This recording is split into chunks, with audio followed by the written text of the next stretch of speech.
Pregunta del financiamiento, que hay mucha gente preocupada a ver si esto supone una suba de impuestos.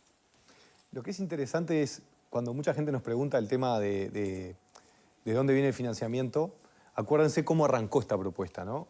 Lo propone Álvaro Delgado, pero el primer fundamento lo pone el que el Partido Nacional va a proponer y está proponiendo como el futuro ministro de Economía. Claro. En los foros internacionales a nivel de educación siempre se habla de que el principal problema es que los ministerios de Hacienda, los ministerios de Economía no dialogan con los ministerios de Educación y ahí hay un cortocircuito con los fondos. Acá tenemos no solamente al candidato, sino tenemos al futuro ministro de Economía que está diciendo vamos por este lado, vamos a hacer este financiamiento y además estamos previendo de que es un compromiso de campaña, pero además no puede venir otra pandemia. No puede haber tantos gastos excesivos como tuvimos lamentablemente que salir, la sequía, la pandemia y demás. Va a haber espacio, compromiso político, pero además, como decía, esto es una propuesta que viene primero desde lo económico y luego desde lo educativo. Claro, pero no me responde cómo se financiaría.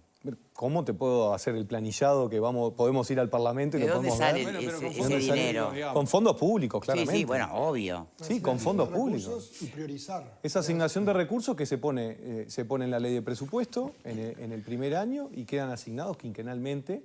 Y en este caso, nosotros lo dice bueno, la propuesta que estamos haciendo, son incentivos económicos que va a manejar el Ministerio de Educación y Cultura y que va a asignarlos a través del MIDES con su índice de carencia crítica, que te va a indicar específicamente tu nivel y tu carencia crítica justamente que te lo asigna el Ministerio del Rubro. Claro. Bien, ¿Bobe? No, yo creo que es una buena propuesta y además lo que decíamos hoy del acompañamiento.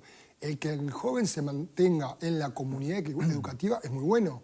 Por lo que decía Pepe, si no está en la escuela o en el liceo, si no está trabajando, ¿dónde está? En la calle. Entonces, todo ese acompañamiento que da la comunidad educativa, que además permite detectar determinadas cosas que están pasando en la juventud. El otro día hablábamos de la juventud y, por ejemplo, el problema de salud mental y el suicidio. Entonces, mantenerte dentro de la comunidad educativa, que además te da hábitos, llegar en hora, responsabilidad, creo que todas esas cosas, independientemente de la discusión de si eso te abre salidas laborales, pero ya solo con eso de mantener al joven en el sistema, mantenerlo con el acompañamiento, como decía Diego, creo que es una buena cosa, e invertir donde se necesita. Porque yo cuando se hablaba del financiamiento, el presupuesto nacional, la sábana corta, vos tenés que decir dónde querés invertir. Y bueno, si tenemos que lograr que los jóvenes... ¿De dónde sacás?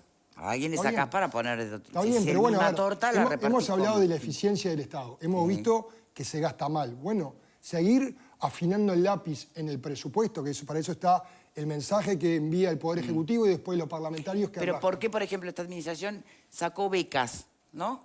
Por un ¿Quién tema dijo que sacamos becas? Bueno, ¿no está instalado eso de que Bueno, sacamos eso lo becas? instalado... ¿En cuánto se redujo la capacidad de las becas? No, eso lo he instalado y yo tuve una polémica con Pablo Cayani. No se retiraron ninguna beca. En el año 2019, las becas de INEFOP que se estaban llevando adelante, que eran unas 10.000 becas, fueron mandadas a análisis porque no estaban teniendo el impacto que se iba a llevar adelante. En el año 2021... ¿Se redujo el monto de las becas? No, ¿cómo que se redujo? Al revés, aumentó. Esa es la información que tengo. Bueno, Diego, después si querés te la paso. Ha aumentado, el volumen general de las becas ha aumentado. Tenemos las becas Butiá. O sea, que lo que están diciendo es que se redujeron por no utilización, digamos, por no aprovechamiento. Claro, por no aprovechamiento y se estaban utilizando. INEFOP estaba financiando cosas que para lo que no fue mandatado. Entonces, en el 2019, el Frente Amplio, y a propuesta en particular del representante del PIT-CNT en la directiva de INEFOP, pidió que había que revisar estas becas que no estaban siendo bien utilizadas. ¿Para qué se usaban?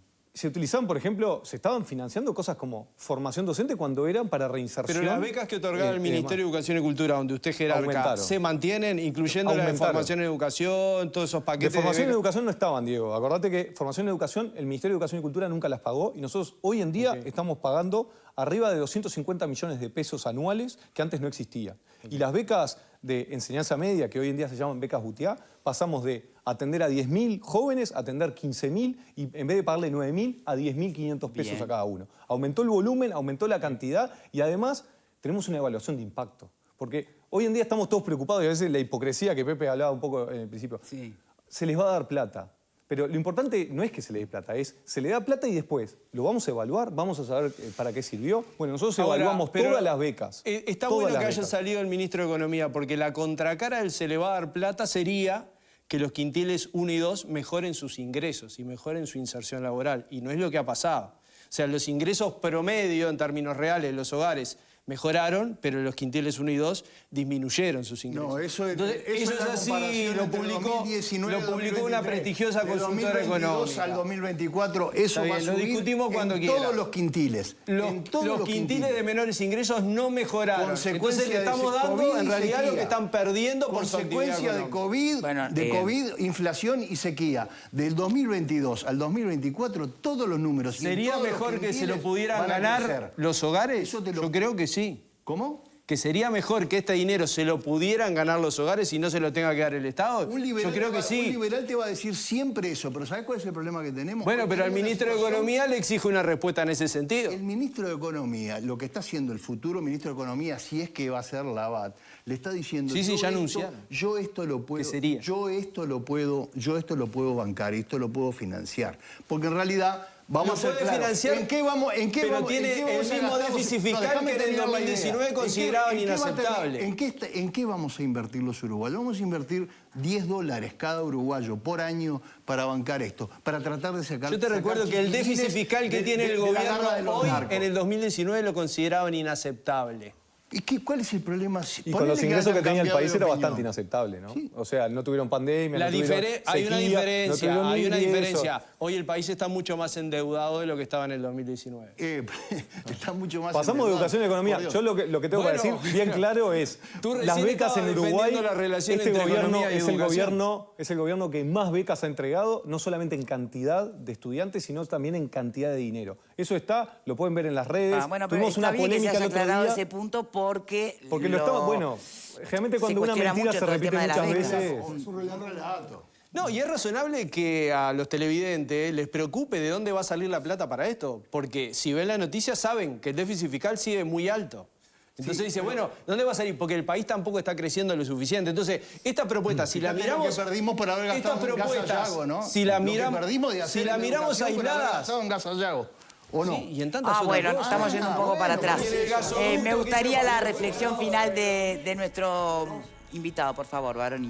Yo creo que lo que hay que tener bien claro, podemos discutir políticamente muchas cosas, lo que sí, en cuanto a políticas públicas y sobre todo en la educación, estamos con una urgencia. La urgencia es que cada día que pasa y que no hay una acción en contrario, hay jóvenes que abandonan el sistema. ¿Y dónde abandonan?